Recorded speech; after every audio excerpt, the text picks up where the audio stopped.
So there's a coziness that comes with being at home. That's why we invite friends and family and even colleagues over, and it's why we entertain. We know that a deep conversation over canapes is much more meaningful when your legs are tucked into a gorgeous sofa. We want to share our homes and ourselves. We want our guests to see our curated passions, the reflections of ourselves in the pieces that surround us. We put so much thought into the entertaining, the food, the guest list, the weather. We want everything to be perfect.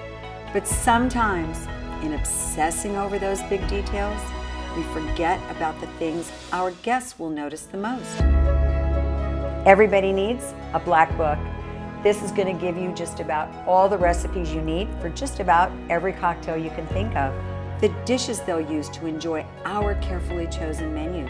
The glassware they're going to hold in their hands. Beautiful glasses. I found these at a flea market, and you won't believe it, but they're all signed by Lalique. The guest towels in the powder room, that water carafe, the after-dinner espresso cups you searched and searched for. I like my coffee out of this kind of a mug. I get to fit my whole hand in the handle.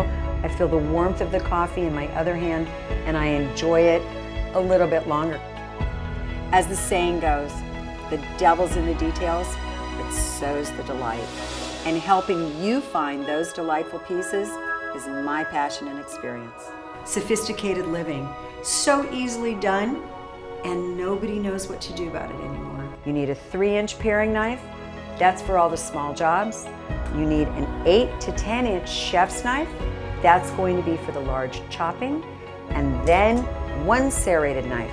That's going to work for watermelon, hard, thick-skinned squash, those kinds of things. And with these few items, you got the start of a great kitchen. When you make sure that you are completely stocked behind those cabinet doors, you'll be ready for anything.